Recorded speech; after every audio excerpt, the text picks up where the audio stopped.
하겠습니다. 11절부터 21장 11절부터 마지막 절 29절까지입니다. 제가 먼저 읽겠습니다. 그의 성읍 사람 곧 그의 성읍에 사는 장로와 귀족들이 이세벨의 지시 곧 그가 자기들에게 보낸 편지에 쓴 대로 하여 때에 불량자 두 사람이 들어와 그의 앞에 앉고 백성 앞에서 나봇에게 대하여 증언을 하여 이르기를 나봇이 하나님과 왕을 저주하였다매 무리가 그를 성읍 밖으로 끌고 나가서 돌로 쳐 죽이고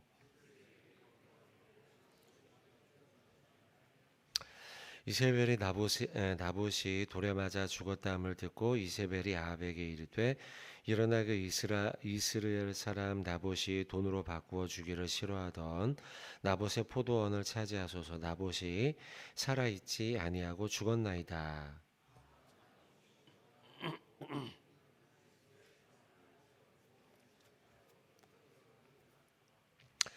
여호와의 말씀이 디셉 사람 엘리야에게 임하여 이르시되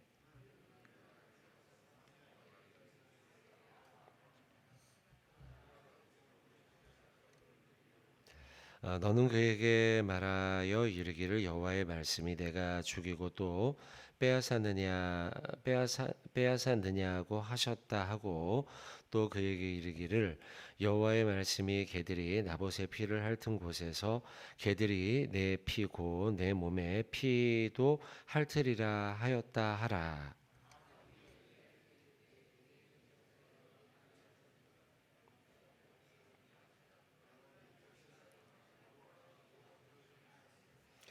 여호와의 말씀이 내가 재앙을 내게 내려 너를 쓸어버리되 내게 속한 남자는 이스라엘 가운데 매인자나 노인자를 다 멸할 것이요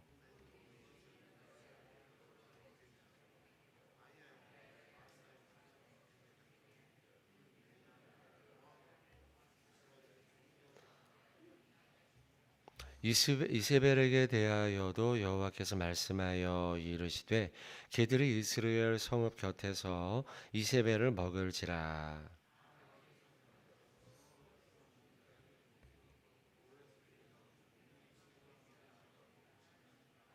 예로부터 아합과 같이 그 자신을 팔아 여호와 앞에서 악을 행한 자가 없으면 그를 그의 아내 이세벨이 충동하였음이라.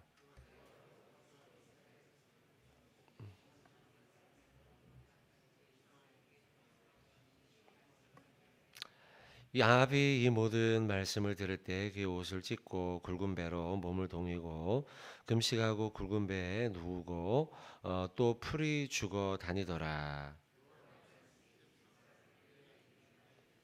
같이 읽겠습니다. 아합이 내 앞에서 겸비함을 내가 보느냐 그가 내 앞에서 겸비함으로 내가 재앙을 저의 시대에는 내리지 아니하고 그 아들의 시대에야 그의 집에 재앙을 내리리라 하셨더라. 아멘. 오늘 좀 긴 본문입니다. 또 오늘은 우리 그 한양고등학교 학생들이 축제가 좀 있어요. 그래서 이렇게 좀 또 예쁘게 아마도 꾸며놓은 것 같습니다. 생각나실 때 오늘도 학생들 위해 기도하면 좋을 것 같고요. 자, 11절부터 29절까지 말씀인데요. 어제와 이어지는 말씀입니다. 나봇의 포도원에 대한 말씀이죠. 어, 아방이 포도원을 너무나 갖고 싶었던 모양입니다. 그 모양을 아내 이세벨이 보게 되었고요. 그리고 아주 교묘한 방법으로 이 포도원을 얻게 되는 말씀이 여기에 나오고 있습니다. 편지를 보내서 그 나봇의 포도원을 갖도록 계략을 이제 펼치게 되죠. 불량자를 세워가지고 나봇에게 거짓 증언하도록 하게 합니다. 11절에 보시면 그의 성읍 사람고 그의 성읍에 사는 장로 귀족들 그들이 편지에 받은 대로 이세벨의 지시를 따릅니다. 12절 금식을 선포합니다. 나봇을 백성 가운데 높이 앉히고 13절에 불량자들이 등장을 하게 됩니다. 그리고 거짓 증언을 하죠. 결국 그를 죽이게 됩니다. 주인이 없어지지 않습니까? 주인이 없어진 그 땅을 이제 이세벨과 그리고 아합 왕이 그 땅을 그냥 공짜로 이제 얻게 된다라는 말씀이 나오게 됩니다. 12절에 보시면 금식을 선포해요. 보통 여러분 금식은 왜 합니까? 우리도 이제 다음 주부터 금식합니다. 릴레이 금식 기도를 시작하고 월요일부터요. 아침, 점심, 저녁 연이어져서 왜 기도합니까? 영혼을 구원하기 위해 정말 간절한 마음으로 기도하기 위해서 금식을 하죠. 선한 일, 하나님의 뜻을 이루기 위함입니다. 그런데 오늘 본문에 나오는 12절에 금식을 선포하고의 이 금식은 좋은 일이 아닙니다. 공동체의 악행, 죄, 이것을 위해서 모든 이들이 집단적으로 참회의 촉구를 하기 위해 하는 것이 금식인데도 불구하고 지금 이들이 하는 금식은요, 어, 어, 이 이스라엘 왕 아합이 이 땅을 얻기 위해서 거짓 방법을 지금 사용하고 있는 거예요. 굉장히 거룩하고 경건한 일을 위해 행하던 금식이 지금은 한 사람, 두 사람, 몇 사람의 욕망과 욕구를 채우기 위한 죄의 방편으로 사용되고 있다는 거예요. 우리가 잘 알고 있는 말씀 떠오릅니다. 디모데후서 3장 5절인데요. 경건의 모양은 있으나 경건에 무엇이 보이지 않아요? 능력이 보이지 않는 모습입니다. 이 같은 자들에게서 네가 돌아서라라고 디모데후서는 우리에게 말씀하고 있죠. 지금 그런데 그 일들이 왕과 또 이스라엘 백성들 앞에 버젓이 벌어지고 있어요. 12절 금식을 선포하였다라는 말씀입니다. 자, 그렇게 금식을 선포하고 결국 사람들은 다 속아서 그를 돌로 쳐 죽이게 됩니다. 15절로 넘어가죠. 14절로요. 이세벨에게 통보하기를 나봇이 돌에 맞아 죽었습니다. 라고 하는 소식을 전하게 됩니다. 그리고 이세벨이 죽었다는 소식을 듣고 이세벨이 왕에게 말합니다. 15절이죠. 중반절. 그 이스라엘 사람 나봇이 돈으로 바꾸어 주기를 싫어하던 그 포도원을 왕이여 여보 이제 차지하십시오 라고 말합니다. 그러자 아합이요 16절 나봇이 죽었다 하는 소식을 듣고 곧 일어납니다. 조금 전까지 어제 본문이었죠. 어제 본문까지는 풀이 죽어 있었어요. 풀이 죽어 있던 그가 이제는 힘이 났습니다. 힘이 나서 일어나서 16절 끝에 그 나봇의 포도원을 차지하러 그리로 내려가게 되었다라고 말씀하고 있습니다. 여러분 저는 16절에 요 구절이에요. 죽었다함을 듣고 곧 일어났다. 조금 전까지 힘이 없어서 일어나지도 못하던 사람이에요. 그런데 이 왕이 그 이야기를 듣고 죽었다는 소식을 듣고 일어납니다. 힘이 생겨요. 이거 너무 웃긴 일 아닙니까, 여러분? 이 죄악을 저지르는 과정과 결국 그래서 그 포도원 주인이 죽었다는 소식을 들었는데요. 이 죄의 모든 과정을 들었으면 마음에 낙심이 되고 마음이 무거워지고 그래야 될 텐데 오히려 그 이야기를 듣고요. 힘이 나서 일어나더라는 거예요. 여러분 죄는 우리의 감각을 무디게 만들어요. 욕심은 우리의 마음을 무디고 우리의 영적인 감각을 무디게 마비시켜 버린다는 거예요. 사람이 죽었다는 소식을 들었다면 슬퍼해야 하는 것이 마땅한 것 아니겠습니까?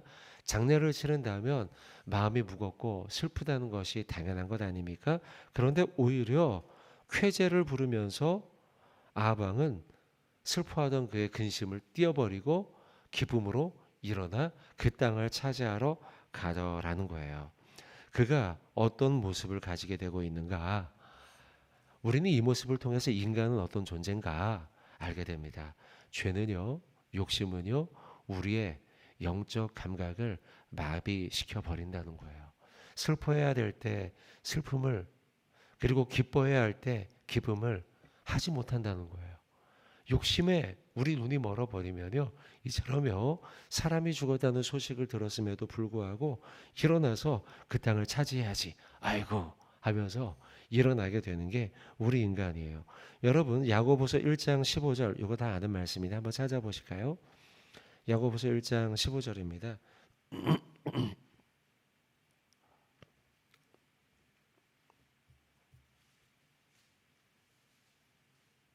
야고보서 1장 15절입니다. 자, 같이 한번 읽어볼까요? 시작. 욕심이 잉태한즉 죄를 낳고 죄가 장성한즉 사망. 한 번 더 읽겠습니다. 욕심이 잉태한즉 죄를 낳고 죄가 장성한즉 사망을 낳느니라. 아멘. 자, 우리가 잘 알고 있는 말씀입니다. 우리는 이 말씀을 오늘 좀 기억할 필요가 있겠어요. 욕심이 잉태하니까요, 죄가 장성하니까 사망까지 이르게 돼요. 아합이 꼭 그런 모습입니다. 지금 그의 마음에 욕심이 가득 차게 돼요. 욕심이 가득 차게 되니까 죄를 저지르고요. 결국 엘리야의 예언대로 그는 사망, 죽음에 이르게 됩니다. 자, 아까 오늘 본문에 16절의 말씀이 그 모습을 보여주고 있어요. 아합이 나봇이 죽었다는 소식을 듣자요, 욕심이 가득 차 있다 보니 그가 결국은 사망에 이르게 돼요. 이것이 무슨 일인지 그는 판단하지 못해요.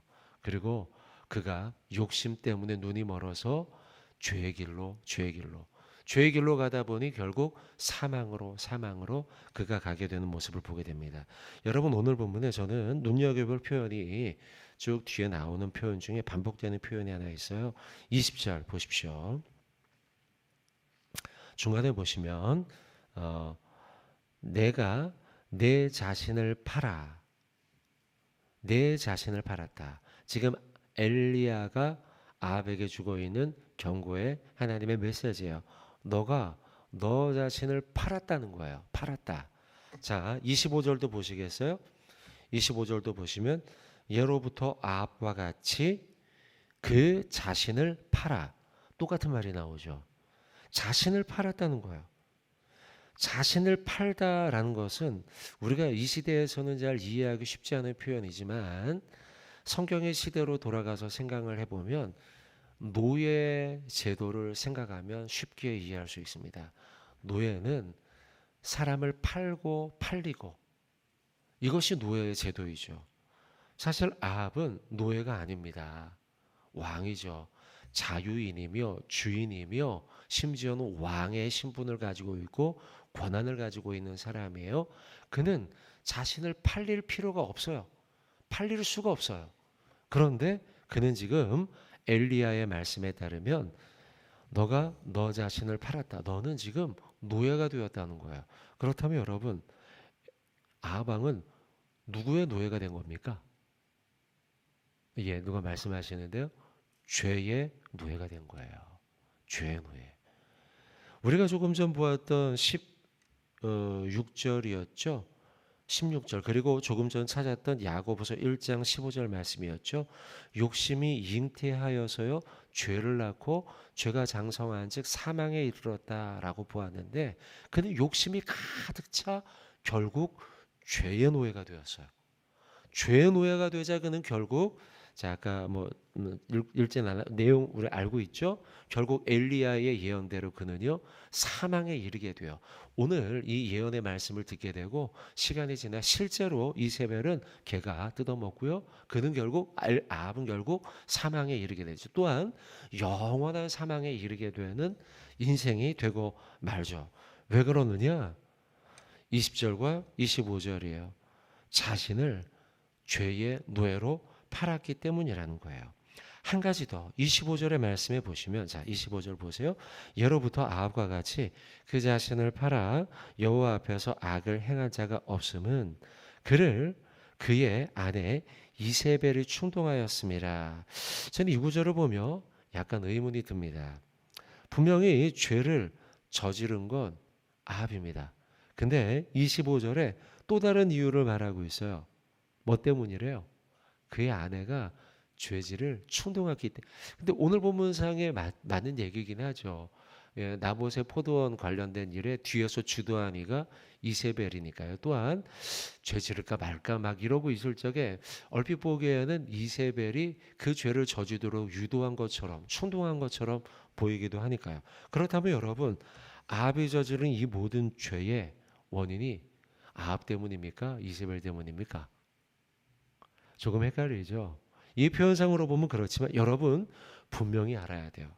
자신의 죄를 전가하거나 핑계할 수는 없어요.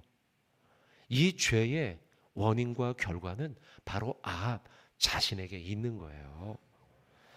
그것을 알려주는 표현이 바로 25절이에요. 예로부터 아합과 같이 그 자신을 팔아 라고 기록하고 있죠. 자신을 팔아서 죄의 노예로 삼은 것이 이세벨이 아니고 아합 자신이라는 거예요. 그는 이 문제에 대해 이세벨 때문에 자유로울 수가 없어요.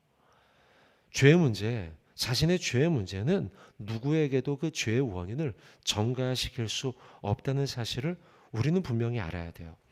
여러분, 이 시대도 마찬가지입니다.